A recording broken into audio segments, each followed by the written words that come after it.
What's up, everyone? Welcome back to the Phoenix and the Chief. I'm Sergeant Stanford, and I'm sitting here with General Walker and Chief Chadick, aka the Phoenix and the Chief, who make up your leadership team on Prince Sultan Air Base.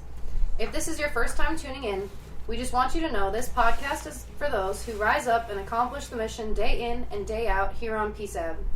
The Phoenix and the Chief podcast is our opportunity to connect you to the mission, address your concerns, and tell you about the awesome things we've accomplished as a joint team.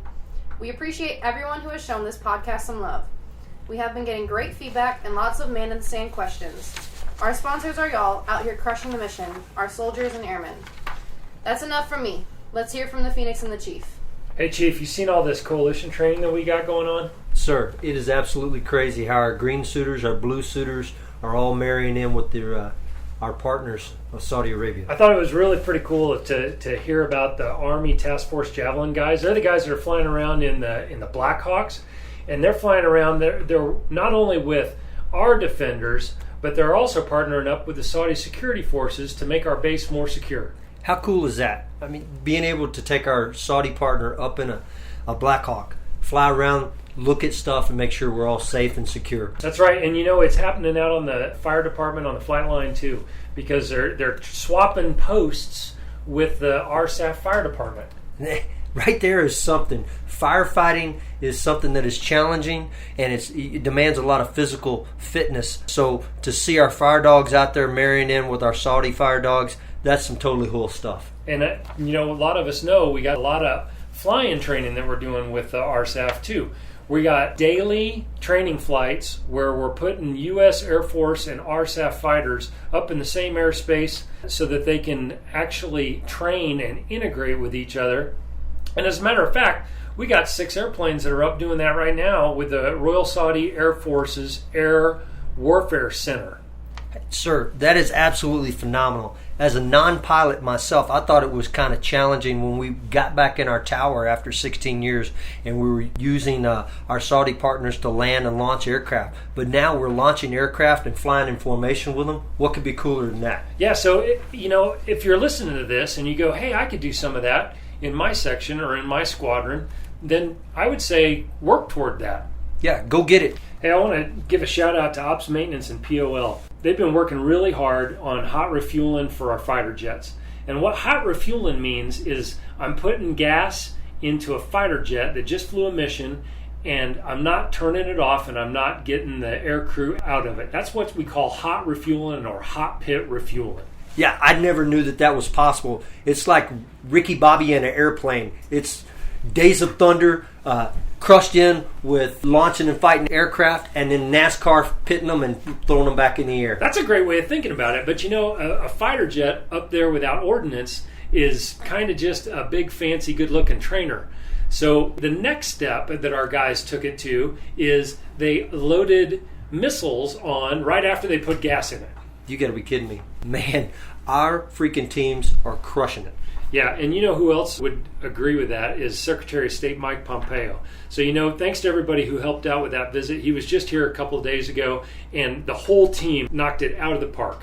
Yeah, Secretary Pompeo got off the flight, and I don't think his feet stopped for 1 minute looking around at all the greatness here at Prince Sultan Air Base and how we're marrying in again with our coalition partners, our Army counterparts, and restructuring a partnership that needs to be strengthened. Hey, here's a quote from him. He says, "You can see the good work that's being done by our young men and women in uniform to keep the peace, keep the deterrence, work with our partners to deliver us to a place where I, as a Secretary of State, can get the diplomatic outcome that the President is seeking."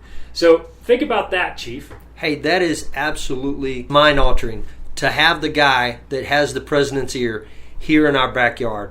What a way to go. Our readiness is key.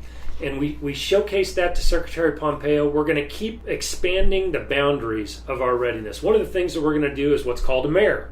A major accident response exercise. Yeah, and this is part of the training that we're going to do to mature the wing. We got to get this right. We got to be ready at a moment's notice. And this isn't about projecting combat power. This is if something goes wrong, how do we save our people? How do we care for our people? And how do we recover a wreckage and be able to continue combat operations on the base? It is never more important to continue to crush our training goals.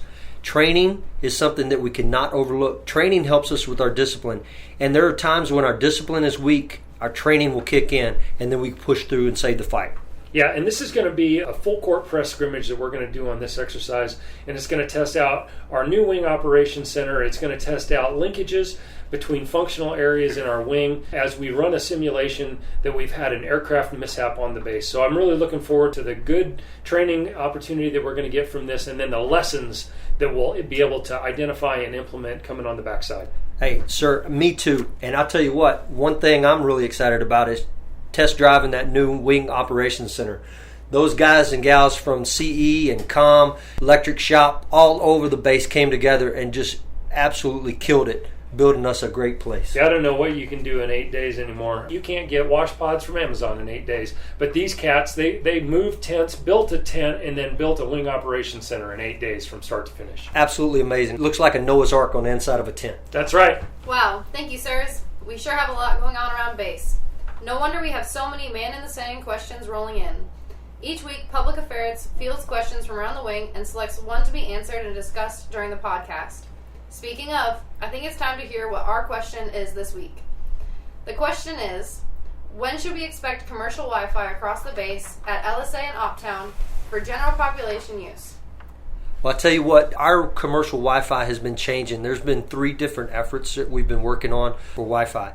You're going to look at some CAF Wi-Fi. Potentially by the end of the month, we've got everything set in place. You notice over at the gym and the boardwalk area that we've put in a trace system, which kind of boosted the signal in there for that facility. But what is going to happen by the end of the month, it's going to try to go T-wall to T-wall and HESCO to HESCO inside the LSA and try to get us a little bit of something better so that you can download some things, you can kind of connect with your family and just let your hair down when you're off shift. The next thing is we're going to be working with AFES to establish a little bit better 5G capabilities. You'll see towers being put up in the future. And so we've got 3 independent efforts all joining together to get better connectivity for the wing.